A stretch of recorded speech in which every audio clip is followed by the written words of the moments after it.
How to disable maximum memory option in Windows 8 operating system.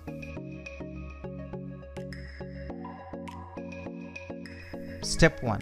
Type msconfig in search and click on the msconfig icon appearing on left side, or press Windows plus R to get the run window and enter msconfig there and click on OK.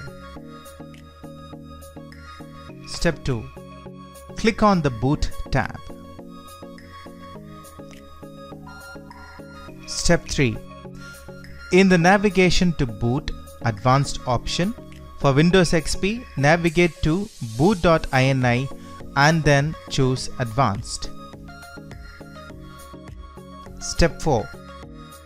In Advanced option tab, maximum memory size option is available.